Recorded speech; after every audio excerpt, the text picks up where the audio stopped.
tal, amigos? Espero estén bien todos ustedes. Y bien, el día de hoy el video va a tratar sobre eh, un artículo muy oportuno que considero yo que es bueno que lo vea el público en general.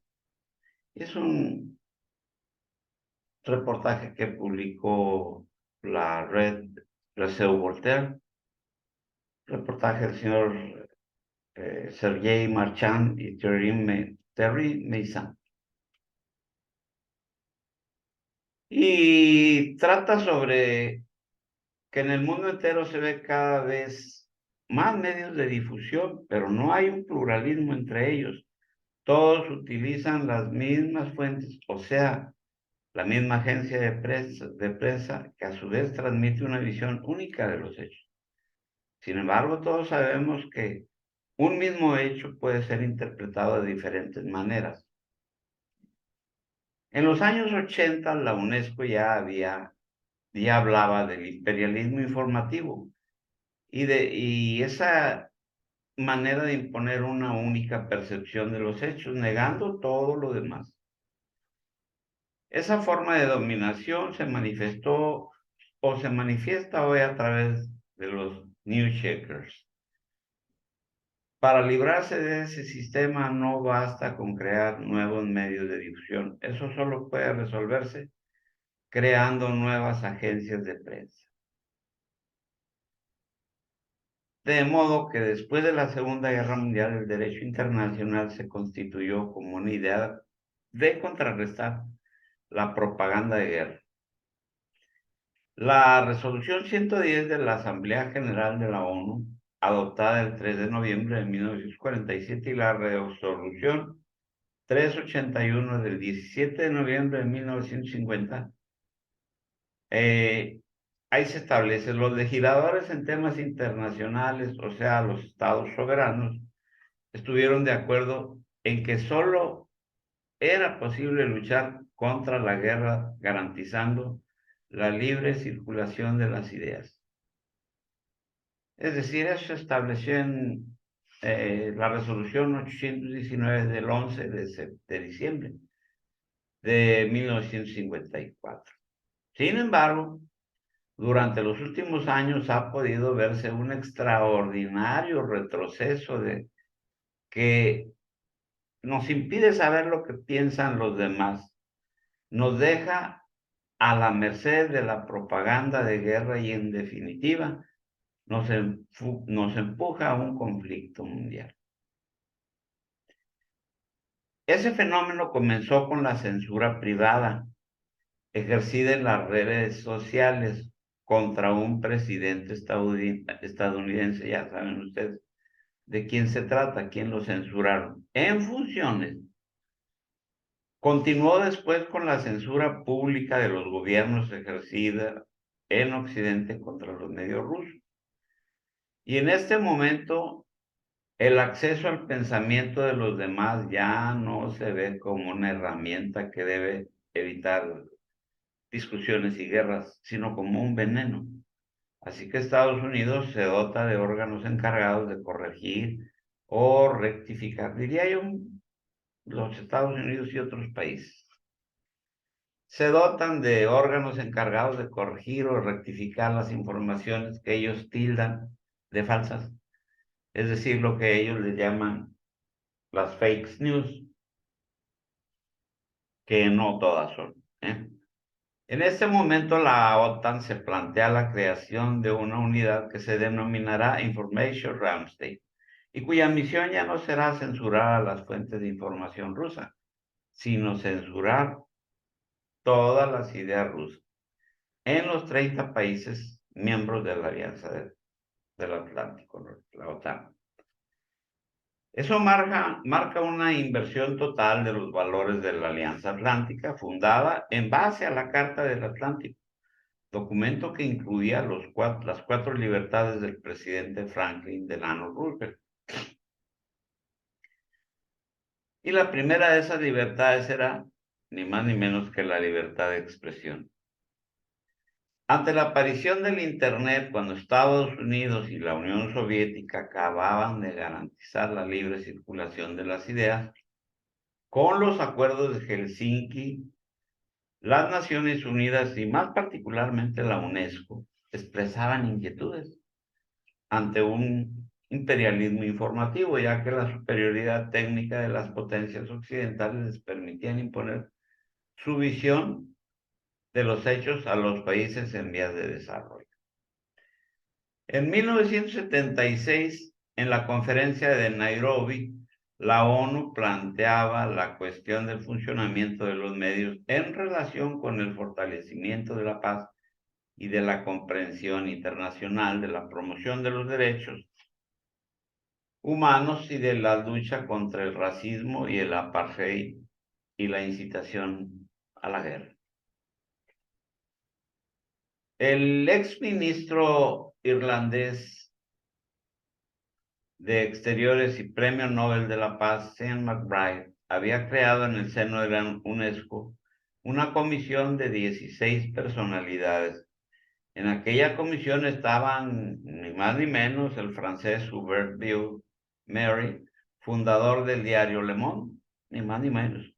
El colombiano Gabriel García Márquez, Premio Nobel de Literatura, ni más ni menos. Así como el canadiense Marshall McLuhan, teórico de la comunicación. Estados Unidos estaba representado ni más ni menos que por Elie McGavin, quien era entonces decano de la Escuela de Periodistas de la Universidad de Columbia, mientras que Rusia estaba representada por el director de la agencia TASS, Sergei Losev. Solo la quinta y última parte del informe, la comunicación mañana, fue objeto de un debate general. La comisión de McBride discutió el borrador de las demás partes, pero no pudo debatir su decisión final. En todo caso, el informe finalmente presentado en 1978 parecía gozar de un consenso favorable.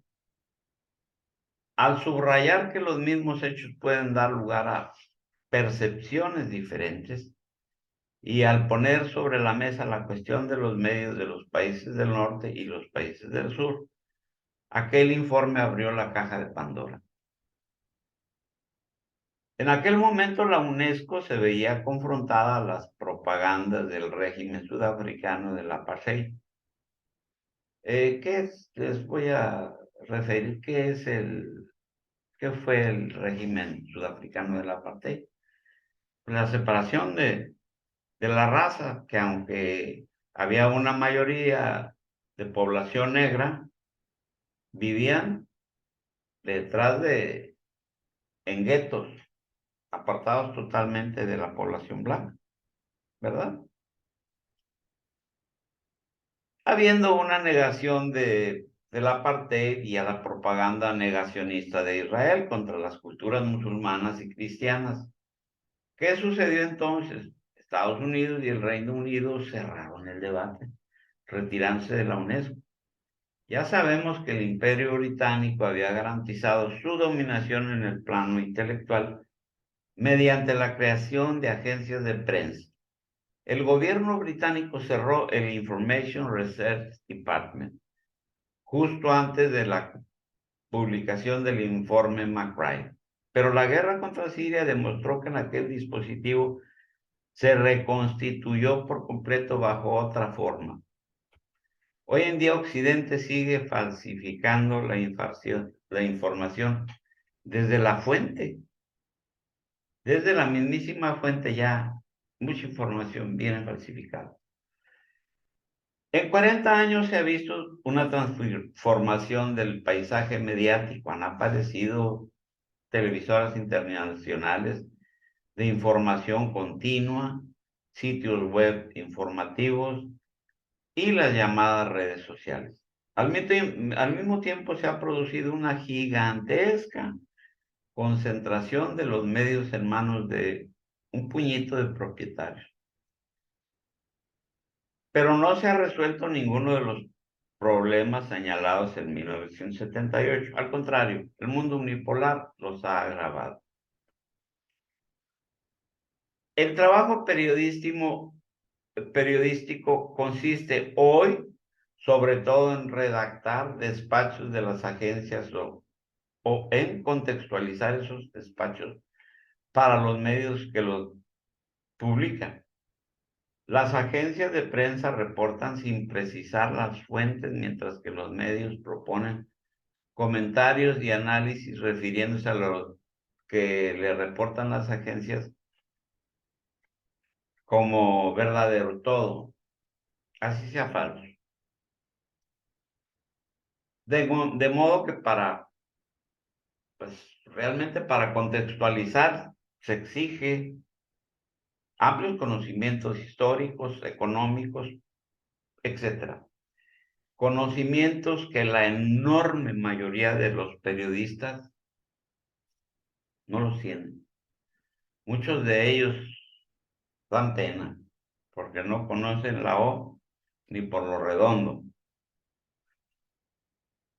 Y los periodistas actualmente simplemente por la inmediatez, la dinámica de las notas que están saliendo de día y de noche, la inmediatez de la radio y la televisión no deja a los periodistas el margen de tiempo que necesitan para leer un libro y mucho menos para consultar archivos, exceptuando quizás la realización de investigación cuando el periodista es un periodista investigador o en otro caso que se trate de un analista. Entonces sí, ese se mete al libro y se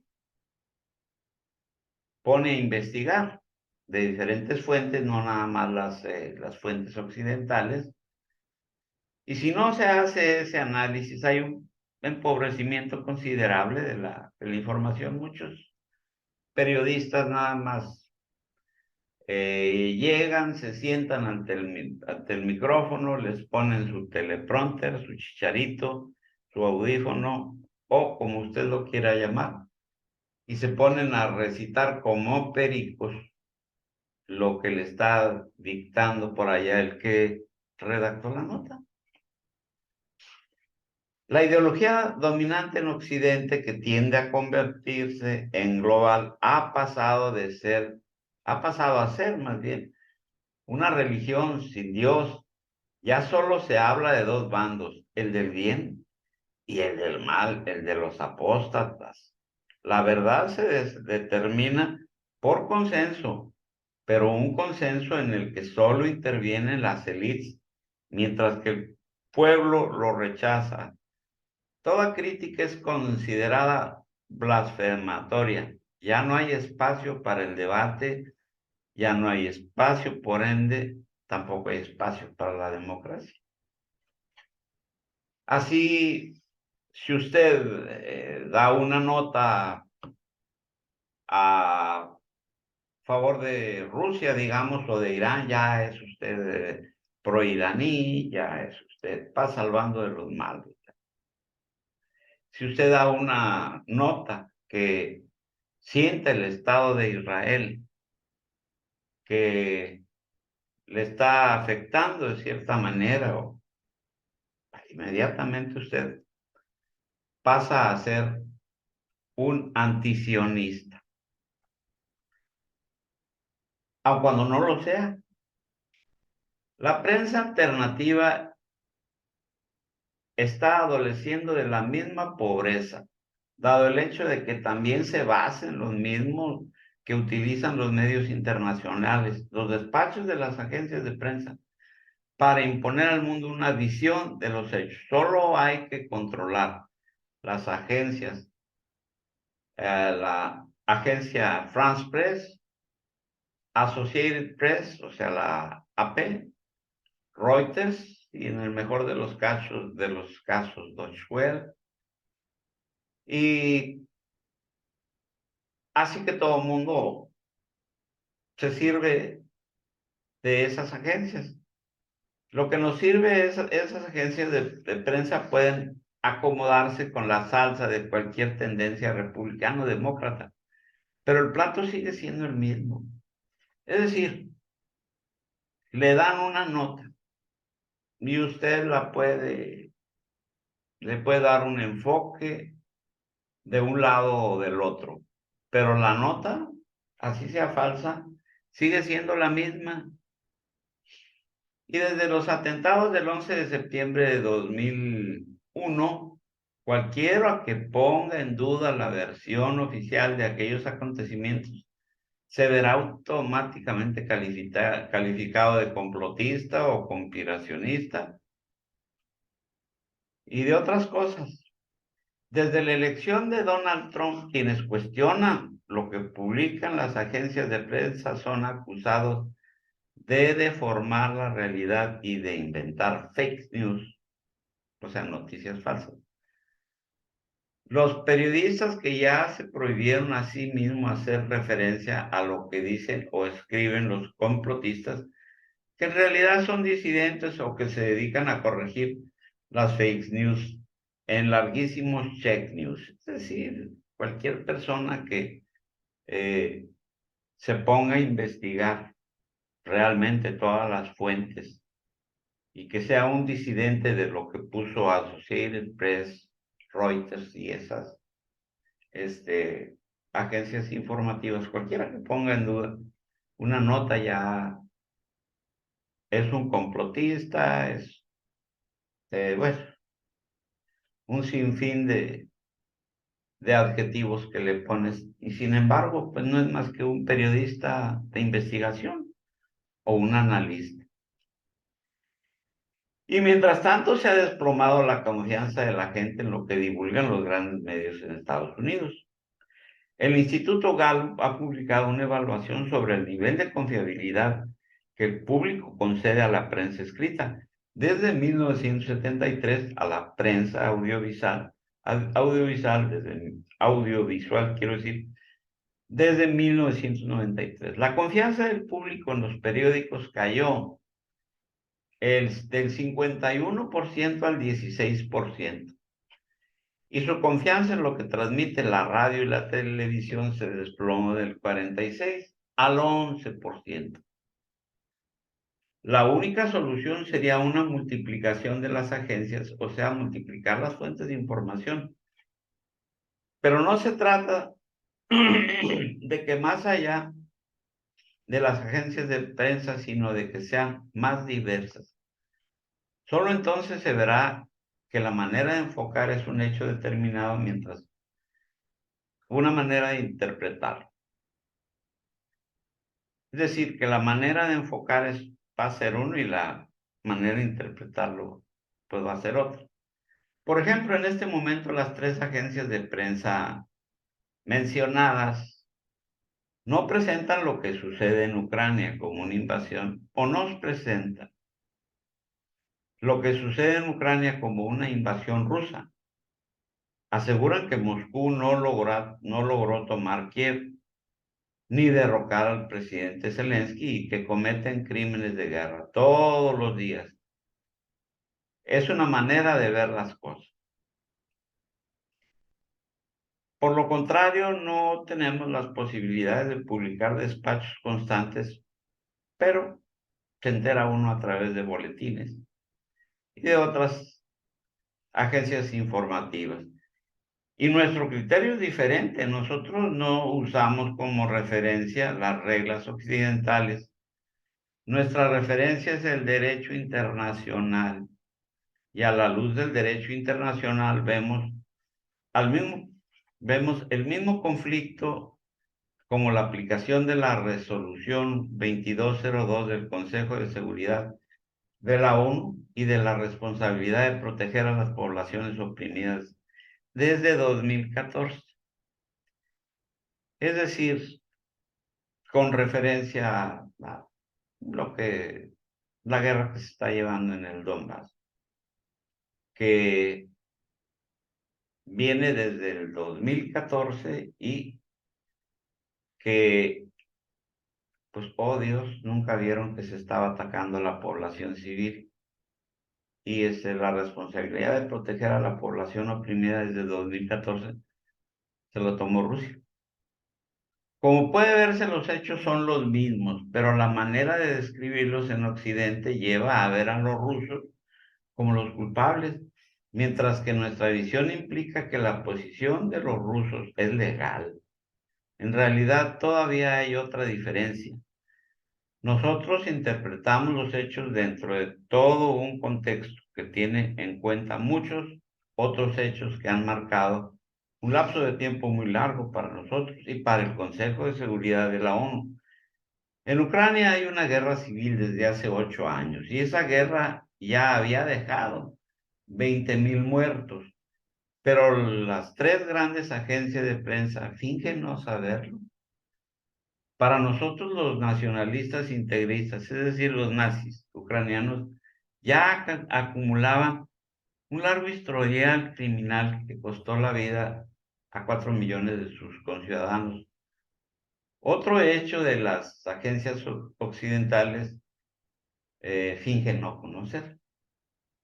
Esa diferencia puede aplicarse a todos los temas. Por ejemplo, las grandes agencias de prensa nos explican que las potencias occidentales impusieron sanciones a Rusia para castigarlo por haber invadido Ucrania.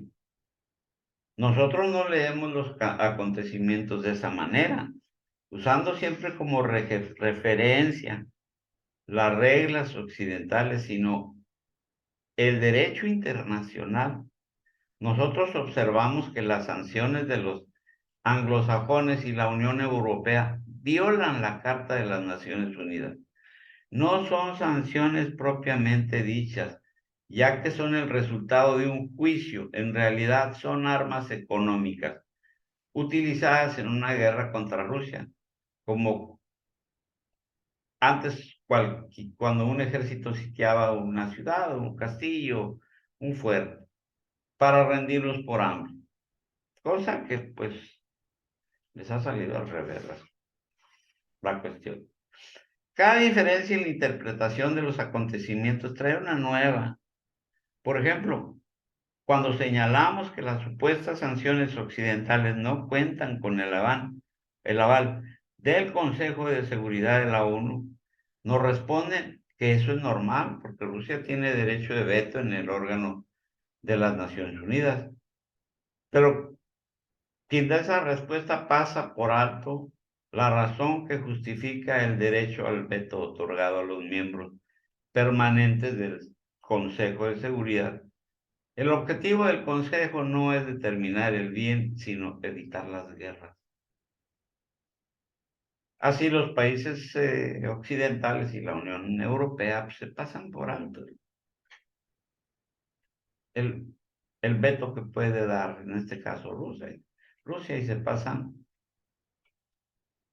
por salvarse a la parte el derecho internacional. Eso es precisamente lo que permitió que el Consejo de Seguridad adoptara la resolución 2202 para parar la guerra civil en Ucrania.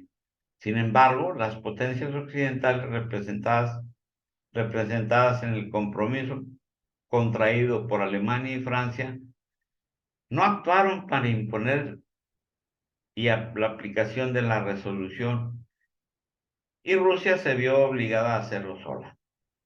Es decir, los dos países garantes, en este caso Alemania y Francia, que de acuerdo al protocolo y los tratados de Minsk fueron firmados por 4 representantes: Rusia, Ucrania, Francia y Alemania.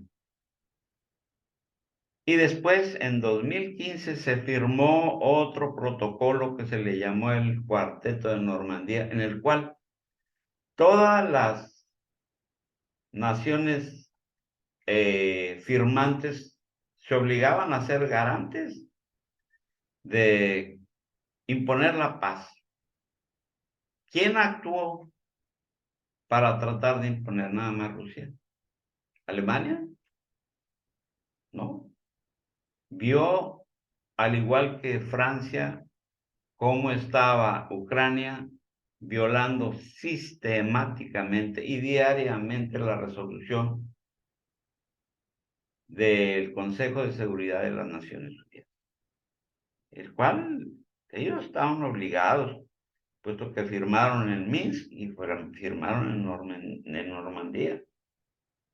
¿Qué hicieron? Voltearse para el otro lado mientras Ucrania bombardeaba las regiones separatistas del Donbass día y noche. Durante 8 años y nunca vieron. Y ahora se rasgan las vestiduras. Podríamos seguir exponiendo una cantidad infinita de ejemplos de lecturas diferentes de los mismos hechos, pero lo importante es tener en mente que la representación de los hechos modifica radicalmente la forma de percibirlos. Para terminar,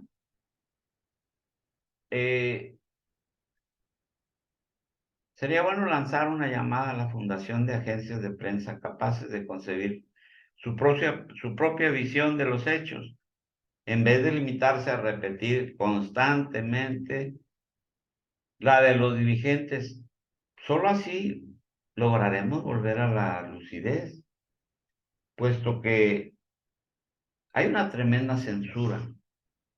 No es posible soslayar eh, pues la tremenda censura y no nada más eso, sino que la tremenda ola de noticias falsas que se convierten en realidad a fuerza de estarlas repitiendo, al estilo del señor Goebbels, jefe de información de Adolf Hitler, quien sostenía que una mentira a fuerza de repetirla se convirtió en verdad. Y pues recuerden ustedes que cuando una agencia informativa de la cual les hice referencia, que son de donde se alimentan todos los periodistas o pseudoperiodistas, porque muchos se ostentan como periodistas sin en realidad ser periodistas. Es decir, ellos se concretan a sentarse frente al micrófono y ya les tienen todas las noticias que van a leer. Algunos de ellos se toman el trabajo de leerla y de contextualizarla y pues dar su opinión. Pero de una misma noticia se pueden sacar muchas opiniones. Así las cosas, pues hace falta irse a las fuentes, tomarse el trabajo de verificar la autenticidad de, de cualquier noticia. Si usted quiere ver una noticia que se refiera a Irán o a Rusia o a la India, tómese el trabajo, si usted quiere informarse bien, de teclear en su computadora, por ejemplo, si la nota es, digamos, de Irán, tómese el trabajo de picotearle a su computadora y ponerle agencia oficial del gobierno iraní. Y se lleva a uno muchas sorpresas, porque cuando usted ve una nota de Reuters, de Associated Press, de las agencias más grandes, muchas de las veces usted se va a una agencia informativa hindú, o si se va usted a una agencia informativa iraní, o rusa, o china, pues dicen totalmente de cosas diferentes. Es decir, si usted quiere informarse bien y de primera mano, es necesario contrastar las notas. Es decir, si usted quiere ver una noticia china, váyase a Xinhua o a Global Times, que son las agencias informativas chinas. Si usted quiere ver la agencia informativa de Irán, pues váyase a Press TV o a IRNA. O si usted quiere ver las noticias oficiales del lado ruso, váyase usted a Novosti RIA o a TASS o a la agencia que corresponda. De modo que así usted va a tener digamos que una información más veraz y usted va a poder contrastar la una y la otra. Y así usted va a normar su criterio. Pero con la velocidad que se están dando los acontecimientos y las noticias es muy difícil. Apenas que se dedicara usted al análisis o tenga usted bastante tiempo para informarse. Y bien amigos, eso es todo por el video del día de hoy. Espero que les haya gustado porque pues, es un tema muy actual. Espero les haya gustado y espero que me regalen un like abajito o un dislike, según sea su gusto, porque ya saben, se vale de todo, se valen las críticas, se vale lo que usted quiera. Y así las cosas, pues, si les place suscribirse al canal, pues, adelante, ¿verdad? Para que la campanita, tilín, tilín, les avise cuando haya un video nuevo. Y así, amigos, muchas gracias y nos vemos en el próximo video.